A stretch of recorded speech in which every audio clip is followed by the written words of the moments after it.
Writ petition ಹಾಕಲಿಕ್ಕೆ ಪ್ರತಿಯೊಬ್ಬರಿಗೂ ಕೂಡ ಹಕ್ಕಿದೆ.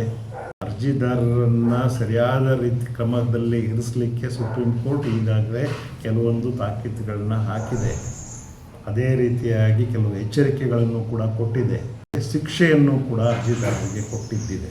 ಎಲ್ಲಾದರೂ ಇದು ಸುಳ್ಳು ಅರ್ಜಿಗಳಂತ ಕಂಡು ಬಂದಲ್ಲಿ ಅವರಿಗೆ ಶಿಕ್ಷೆ ಕೂಡ ಖಚಿತ, ದಂಡ ಕೂಡ ಖಚಿತ ಅನ್ನುವಂಥದ್ದು ಇವತ್ತು ನಮ್ಮ ಕಾನೂನಿನಲ್ಲಿ ಇರುವಂಥದ್ದು.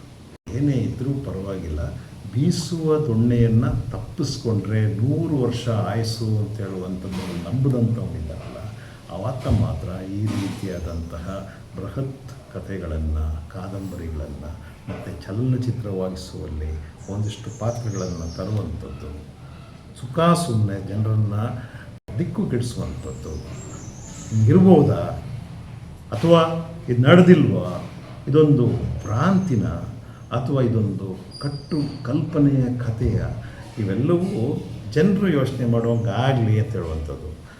ಆದರೆ ಕಾನೂನಿನ ಕುಣಿಕೆ ಮಾತ್ರ ಬಹಳ ಗಟ್ಟಿಯಾಗಿದೆ. ನ್ಯಾಯ ಅನ್ನುವಂಥದ್ದು ತಾತ್ಕಾಲಿಕವಾಗಿ ಸ್ವಲ್ಪ ಮುಸುಕಾಗಬಾರ್ದು, ಆದರೆ ಪ್ರಜ್ವಲಿಸಲೇಬೇಕಾದ ಸಂಗತಿ ಸತ್ಯ ಅನ್ನುವಂಥದ್ದು.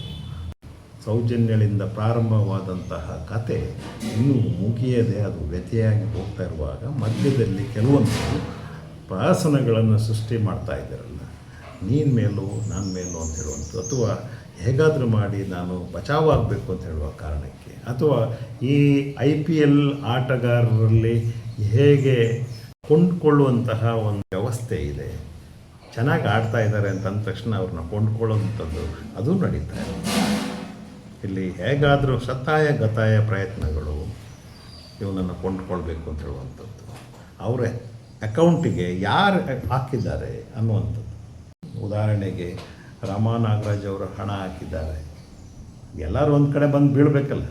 ಚಿನ್ನಯ್ಯನ ಹೆಂಡತಿ ಅಕೌಂಟು ಯಾವುದು, ಅವ್ರಿಗೆ ಅಕೌಂಟಿಗೆ ಯಾರು ತಂದು ಹಾಕಿದ್ದಾರೆ ಅನ್ನುವಂಥದ್ದು, ಅಥವಾ ಪ್ರಕಾಶ್ ರಾಜ್ ಎಷ್ಟು ಕೊಟ್ಬಿಟ್ಟಿದ್ದಾರೆ, ಇವೆಲ್ಲವೂ ಎಲ್ಲೋ ಗಾಳಿಯಲ್ಲಿ ಹುಡುಕ್ಲಿಕ್ಕೆ ಬರೋದಿಲ್ಲ. ಬ್ಯಾಂಕ್ ಅಕೌಂಟ್ನಲ್ಲೇ ಹುಡುಕಬೇಕಾಗತ್ತೆ. ಭಾಳ ಸುಲಭವಾಗಿ ಶೀಘ್ರವಾಗಿ ಸಿಗುವಂಥದ್ದು ಇದನ್ನು ಅಧಿಕಾರಿಗಳು ಮಾಡೇ ಮಾಡ್ತಾರೆ. ಇಲ್ಲ ಅಂತಂದರೆ ಇದೊಂದು ಕಪೋಲ ಕಲ್ಪಿತವಾದಂಥ ಕಥೆ ಅಂತ ಹೇಳಬೇಕಾಗತ್ತೆ. ಹೇಳಿದ ಮೇಲೆ ಚಿನ್ನಯ್ಯನ ಕಥೆ ಏನು?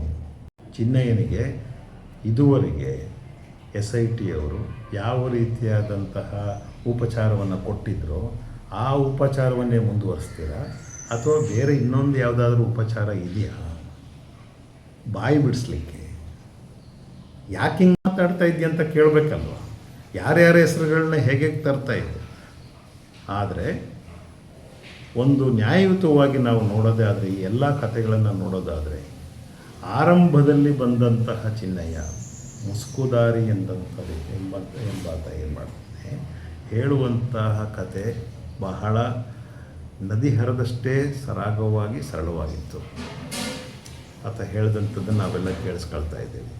ತದನಂತರ ಯಾವಾಗ SIT ಕಚೇರಿ ಒಳಗಡೆ ಹೋಗಿ ವಾಪಸ್ ಬರ್ತಾನೆ, ಅಲ್ಲಿ ಒಂದು ತಿರುವು ಪಡೆಯುತ್ತೆ. ಅದು ಯಾಕೆ ಆ ತಿರುವು ಪಡೆಯಿತು ಅಂತ ಹೇಳುವಂಥದ್ದನ್ನು ನಾವು ಯೋಚನೆ ಮಾಡಬೇಕು.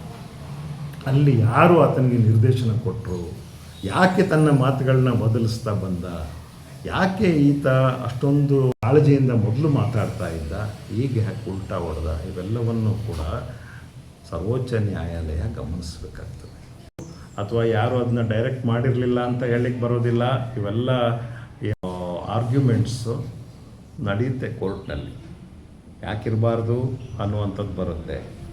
ಅಥವಾ ಒಂದು ಸಣ್ಣ ಡೌಟ್ ಇದ್ದರೂ ಕೂಡ, ಸಂದೇಹ ಇದ್ದರೂ ಕೂಡ ಅದನ್ನು ತೆಗೆದು ಸೆಟಸೈಡ್ ಮಾಡುವಂಥದ್ದು ಕೂಡ ನಡೆಯುತ್ತೆ ಕೋರ್ಟ್ನಲ್ಲಿ. ಆದರೆ ನ್ಯಾಯಯುತವಾಗಿ ನಾವು ನೋಡಬೇಕಾಗಿತ್ತು ಈ ಮಾತುಕತೆ. ಆರಂಭದಲ್ಲಿ ಆತನ ಮಾತುಕತೆ ಹೇಗಿತ್ತು, ಈಗ ಆತನ ಮಾತುಕತೆ ಹೇಗಿದೆ, ಅವನು ಏನು ಕೆಲಸ ಮಾಡ್ತಿದ್ದ, ಅವನು ಎಲ್ಲಿದ್ದ, ಯಾರು ಕರ್ಕೊಂಬಂದರು, ಇವೆಲ್ಲವನ್ನೂ ಕೂಡ ಇವರು ಸ್ಪಷ್ಟವಾಗಿ ಜನರ ಮುಂದೆ, ನ್ಯಾಯಾಲಯದ ಮುಂದೆ ಇಡಬೇಕು ಅಂತಾದರೆ ಖಂಡಿತವಾಗಲೂ ಇದಕ್ಕೊಂದು ಅತ್ಯುನ್ನತವಾದಂಥ ತನಿಖೆಯನ್ನು ಅತ್ಯುತ್ತಮವಾದಂತಹ ತನಿಖಾ ಸಂಸ್ಥೆಯಿಂದ ನಡೆಸಬೇಕಾಗ್ತದೆ.